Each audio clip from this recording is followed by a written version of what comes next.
Hi, everyone. Good morning. It's funny, I read a blog a couple weeks ago, and it said, as a public speaker, never tell your audience that you're excited to be there, because they're going to know that you'd probably rather be on the beach or, at home in your pajamas with your dog, anything but public speaking in front of 350 people. But I'm going to break that rule this morning because I am genuinely excited to be here. This is a community that I care deeply about. I've been involved with you all for almost, like 15 years, and I've seen your progress, and it's truly remarkable. I'm just so proud to be a part of this region and its progress, and we've been hard at work over the last 9 months on this one region Global Competitiveness Strategy. Very hard at work, thousands of hours of research and community input and thinking and writing and involvement and engagement. And here we are today, and I'm just so thrilled to share with you what we're recommending for this region and the constructs for what's going to move this region forward even more in the next 5-10 years. When we were selected to lead this project, we were given a challenge. And the challenge was that this region wants to have a strategy that's more inclusive than any other strategy that you've had in the past. That the dynamics of this region are such that we need to be acting as one unified region. We were also asked to make sure that the strategy was sustainable, that it was something that could last no matter what changes take place in the marketplace or what changes take place to your leadership, that you're given a structure and a framework that you can all coalesce around and keep the momentum going forward. And finally, we were asked to give you a strategy that's challenging. And when you see the strategy, I think you'll agree it's challenging. We work in communities all over the country, and I would say that the one region strategy and the initiatives that we're recommending to you are the initiatives of the very best regions in the country. They're representing the very, very best practices, and they're going to challenge you. So it's even more important than ever that you all work together as one to take this region to the next level. So what is one? What is one? What does that mean to us? Well, when we think about one, we think about the unification of a vision, unification of values for this community. You have to act as one in today's global environment. If you want to play on a global stage, you have to act as one. You have to act as one to get your voice heard over all the noise out there in the universe and all the other communities competing for projects and competing for talent, competing for investment. You also have to act as one to solve the challenges that have evolved with your growing economy. With the growth that you've experienced here, challenges have come up, and we're going to explore some of those challenges this morning in the few minutes that I have with you. But most of all, to think as one required a holistic approach to strategic planning. We had to look at a lot of different issues, correlated issues. The dynamics that are affecting your economy today are multifaceted. And we try to explore a large number of regional dynamics and bring people together around those and show people how their interest in one dynamic affects the dynamics of other interests in the community. So I'm going to share those with you in the next few minutes. But to start, any good strategy begins with a vision statement. And the vision statement for the One Region strategy is that we will act as a unified region to be a globally competitive place in which people and businesses flourish. And we've been intentional with the wording here, and I want to explain a little bit more about what we mean. When we talk about being a globally competitive place, we're talking about being a place that embraces the values and attributes of the very best places on the planet. Not just looking at our neighbors and saying we should do what they're doing, but really opening our minds and thinking about what the very best places on the planet are doing and embrace those characteristics. It also means that we're intentional in purpose, and that this fast-paced economy and the momentum that's behind us doesn't get us into a position where we're making decisions without being thoughtful about those decisions, or making decisions that could have a negative impact on our community in the long run. Similarly, on acting as a place where people and businesses flourish, again, thoughtful investments. I love this aspect of the vision statement is that, and we heard from one business person who said this so well. He said that there is an inextricable relationship between people and place, that businesses want to be in places that have a very high quality of life and the highest standard of living. In fact, they depend on having a high quality of place and a high standard of living because they need to be able to attract and retain talent. And everything is connected. Quality of place and economic development and workforce development are all connected issues. Holistic, right? And most importantly in this vision is that we are committed as a region that we will leave no one behind. I'm going to show you some statistics here that show you that your region is verging towards leaving a group in your community behind because the pace of your economy is moving so fast that you've got folks who aren't engaging in the workforce or in the economy as much as they could and should, and we need to make sure we're taking care of those individuals and not leaving people behind because it's going to be a negative impact in the future. As we spoke to people across the community, and we spoke to hundreds of people, we listened very carefully for words and ideas that were shared across the diverse groups that we spoke to. We feel like it's very important if we're going to act as one region and be unified, that we're speaking in one voice, and that requires using a shared set of vernacular or vocabulary words to talk to each other. And so this strategy, I think it's the first strategy we've ever worked on where we're including a glossary of terms to share with you the type of language we believe you all need to be using in your conversations with each other, in your conversations with the rest of the world. And words like engaging and inclusive and deliberate and thoughtful and balanced and attainable, these words are so important to the future of this community. And it gives you all, with using these words, just a shared way of talking to each other and expressing yourselves. So the first step of developing the strategy, there were three phases that went into developing the One Region strategy. The first one was a competitive assessment. And we did a deep dive into the economy here. We wanted to understand the dynamics of the economy and what kind of dynamics could be present in the future we need to be paying attention to.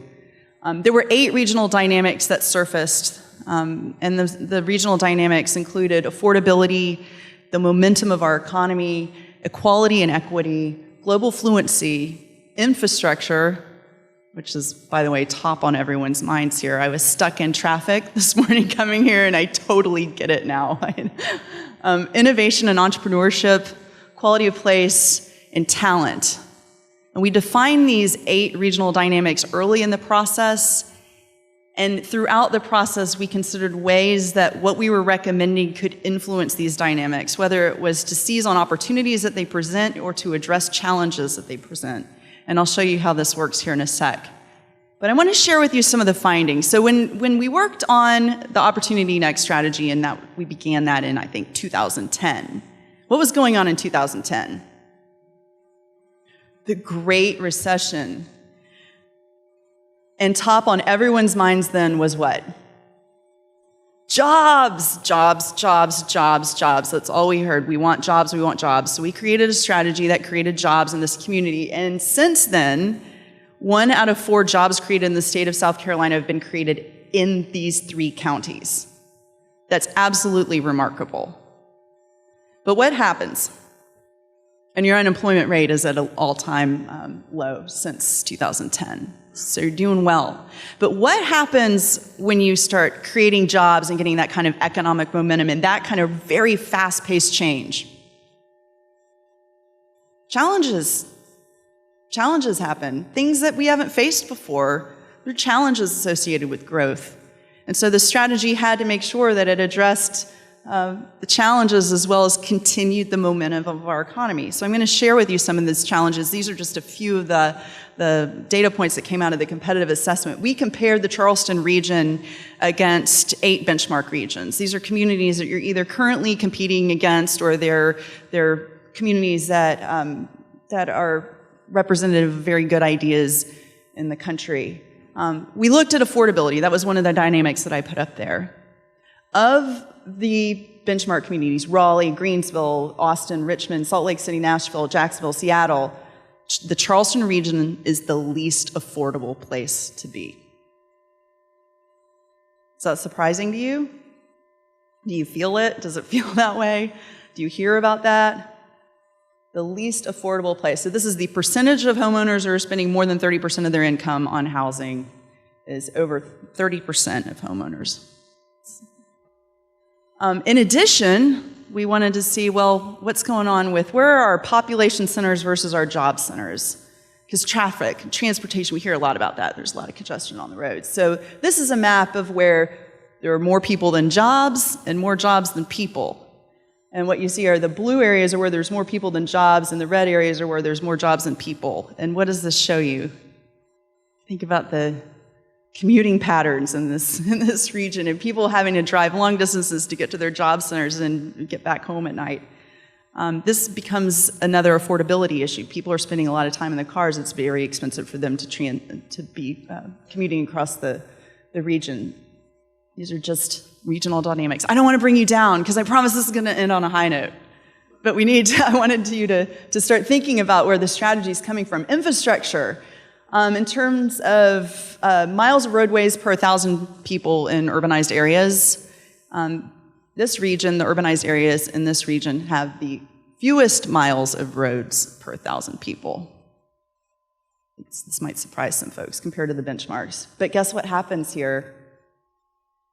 You also have the lowest funding for transportation infrastructure. So you've got fewer roads and low funding. So I think you guys are feeling the crunch on that right now, and you've been working very hard to address this. A few other aspects of the competitive analysis, and I'm going to move on to the next phase of the project, but we looked at talent and where this region's getting its talent. And other than Austin, Texas, you guys rely on importing talent more than any other of the benchmark regions.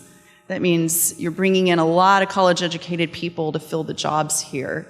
But you don't have, now I want to say this very clearly, the education quality of your higher education institutions here is outstanding, but you don't have that many seats in the classroom. So you're not producing a lot of talent here locally, and you're having to bring people in to fill those jobs. We're working on it, but it's still something that needs to be top of mind. On the equity scale, we look at the growth rate in incomes for the highest income earners and the lowest income earners, and the disparity between the two here is greater than any other region. So the highest income earners are earning more at a higher pace. The lower income earners are gaining less in terms of income every year.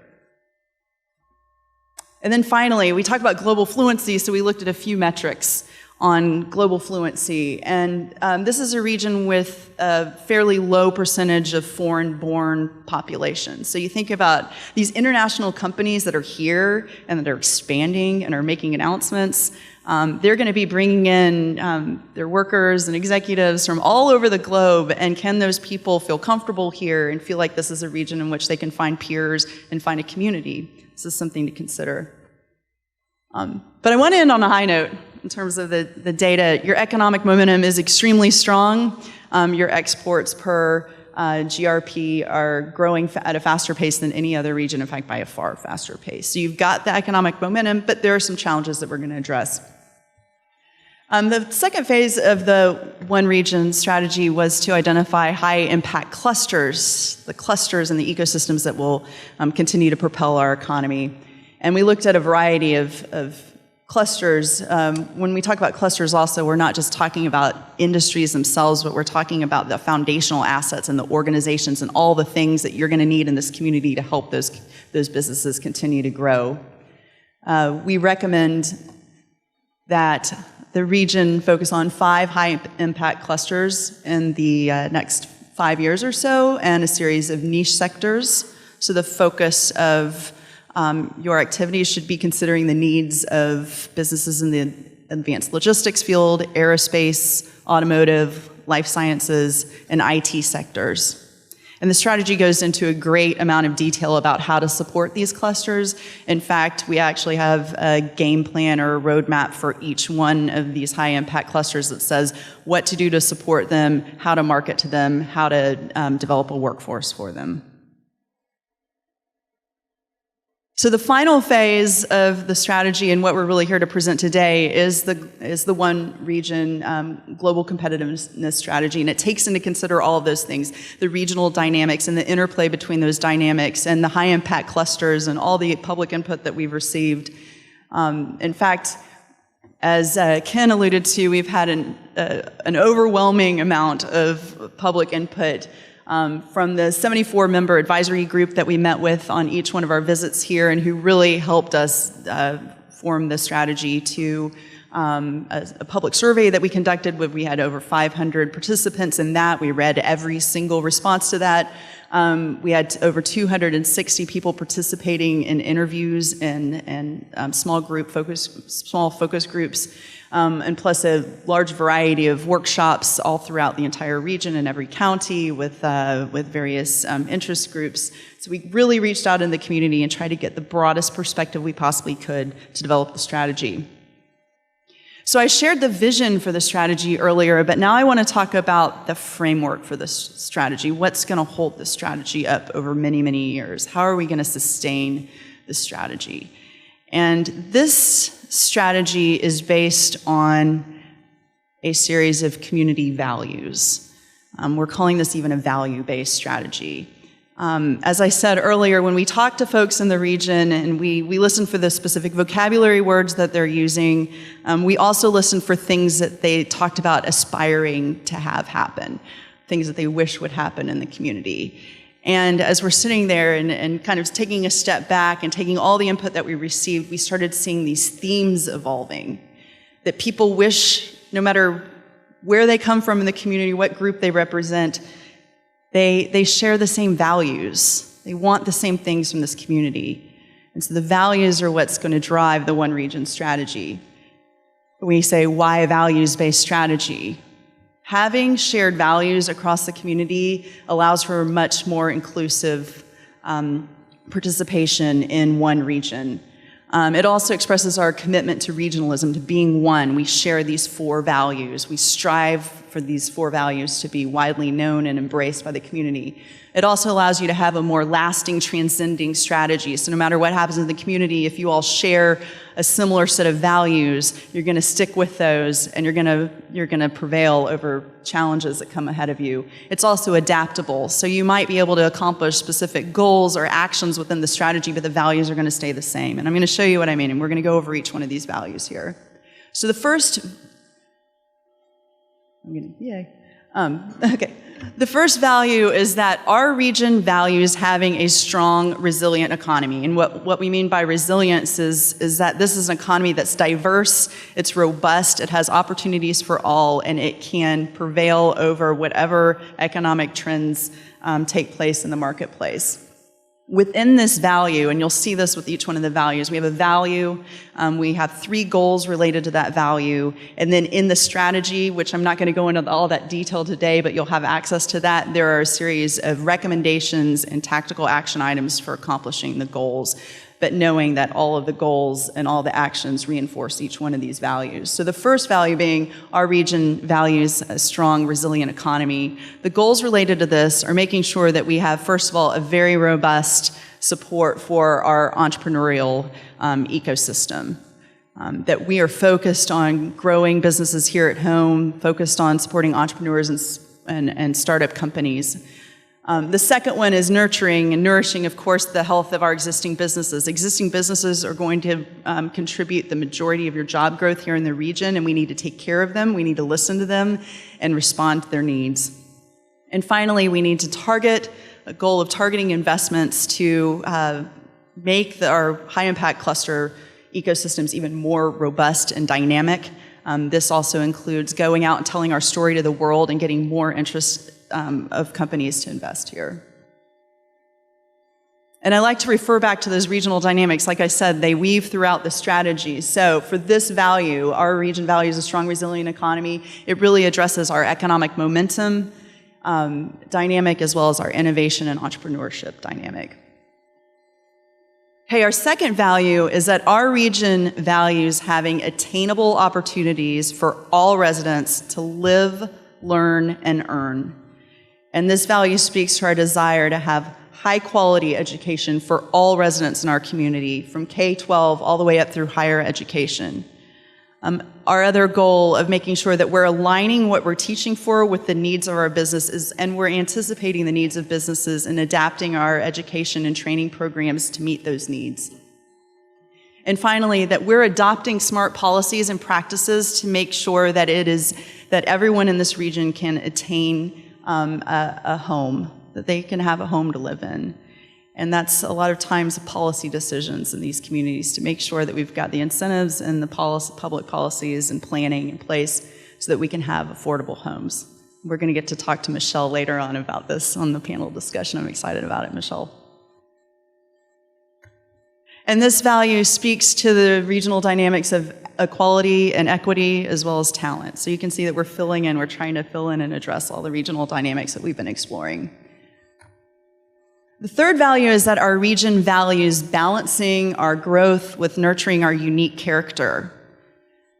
This theme of balance, that we're growing so quickly. As we talked about earlier, we want to make sure that we're very thoughtful in what we invest in and that we're preserving what makes this place truly unique. I don't know another place like the Charleston region. I've traveled all over the planet. This is a truly unique place, and your uniqueness is part of why, and it might be the whole reason why you have such strong economic momentum, so we can't lose those characteristics. So the goals here are first and foremost to ensure that our creative and cultural organizations can continue to prosper in the region. And some of this ties back to the affordability issue. I live in Austin, Texas. We're not an affordable place to be anymore, and we're losing a number of our arts organizations and musicians right now because of it, and I don't want that to happen here. So we've offered recommendations around how to make sure that this environment still has a place for them and that they can still afford to be here.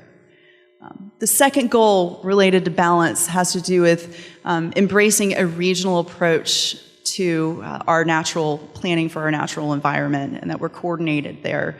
I would say between the arts and culture and your natural environment, the combination of the two is truly unique, and that's what makes you special. So we need to make sure that we're not damaging our natural environment as we grow.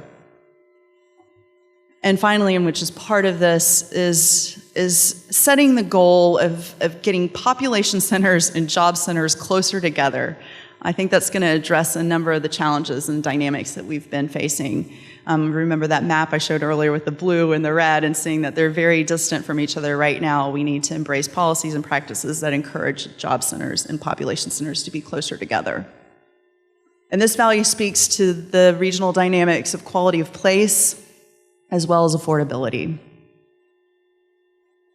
Okay, and our final value are 4 values. I'm excited to watch this region embrace these values, and I can't wait to see them be visible and hear you talk about them, because I think they're very important.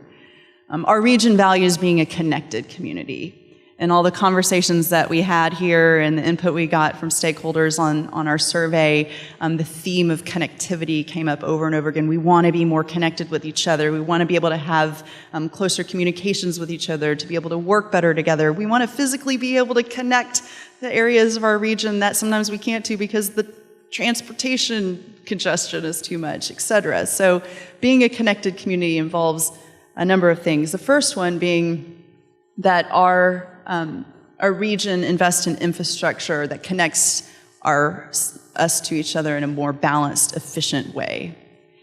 So this goal contains recommendations related to transportation infrastructure. It also contains recommendations related to broadband infrastructure. How do we connect virtually to each other and to the rest of the world? Being a connected community also means that we communicate very well with each other, both internally and externally to our outside audiences. So there are a series of recommendations in the strategy related to amplifying our communications, better telling our story. We have a story unlike any other place in the country, in the world, and we need to make sure we're telling that story, not be modest about it. Tell it, brag about it. This place is amazing, and just amplify your communications. And then finally, being a connected community ties back to our goal, our one region being a globally competitive place. Improving our community's understanding of and adaptability to global dynamics, of the expectations of a global world. And we have recommendations in the strategy related to that. How do we look and feel more like a place that has global standards?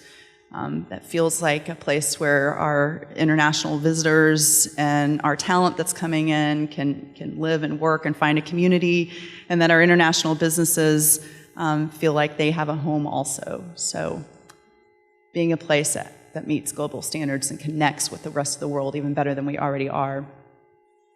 And being a connected community fills in our 8 regional dynamics. It relates to global fluency and infrastructure. So you can see how the values were established to not just reflect the desires of the community and the aspirations of the community, but in a way, they also help us address the opportunities and the challenges that our regional dynamics have presented to us. So what do we do next? I like to say, we just got you guys to the starting line. At the completion of a strategic plan, it's really when the hard work begins for the community. We've set a course of action for you, and a framework for activities, and a framework for you guys to coalesce around, but now it's time for the hard work. And we're making recommendations also on how you structure the One Region initiative going forward. So very important to this, I've referred to it over in this presentation, but having one shared leadership voice. This strategy gives you the framework for sharing a voice, for sharing what your priorities are as a region, what your values are, what your vision is, and reinforcing those values and goals in your day-to-day activities are going to be very important. We are recommending that we establish a One Region task force or committee that is driving this effort. We have an advisory group, that's 74-member advisory group that's been advising us every step of the way, transitioning that group into an implementation committee, assigning that group to various tasks in the strategy, and also assigning that group to help with the annual update of the One Region strategy. You need to update the strategy on an annual basis, just to keep it alive and fresh. This is a living document, and things change. Things will change tomorrow, and the strategy will start getting out of date, so you need to keep it updated and charge this task force with doing that. We're also recommending that the region have a central hub for research and information on public policy, and we're calling it a One Region Public and Economic Policy Institute. It could have a cooler name than that, but that's essentially what it is that there are so many moving parts and pieces to this region and everything happening here that I think everyone in this room would benefit from having a one-stop shop for data, up-to-date data on your region, as well as up-to-date information on things that affect public policy and decision-making here in the community. Some reservoir library of news and white papers and best practice research and things like that that'll help you all make better decisions together and more informed decisions. The best communities on the planet make decisions based on data and research and not conjecture or opinion. We want you to be there. We're also recommending, throughout this process, we've met with Young Professionals Group. It was really fun getting their perspective because they're the ones who are going to be inheriting this region in the future, and we need to make sure that they're included. We want to keep them included in this process. We're recommending the expansion of the Young Professionals Group that exists and calling that something like Generation One Region, and giving them concrete ways to implement the strategy and make change in the community, give them something to own in the strategy and let them take off with it. They're ready, they're willing, they just need that opportunity to be presented to them.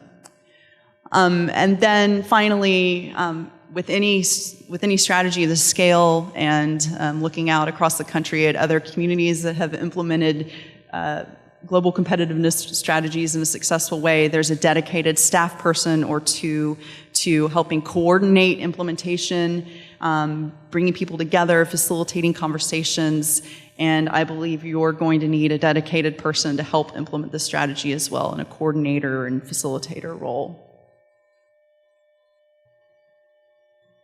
And then there's you guys. Every one of you in this room has a role to play in implementing this strategy. This is a holistic strategy. There are opportunities for everyone to get involved. And you, as I'm talking, I hope that you've thought of one thing that you're doing, either you or your organization, that reinforces the values that we presented to you. There's a piece of paper in front of you on your table that says, "My one thing is," and it would be fun if you have a minute to just write down your one thing. What one thing are you doing or that you plan to do that would reinforce the strategy? What value is important to you? What do you want to become more involved in? What is your one? How do we work together in the future, even better than we already are? What's your one?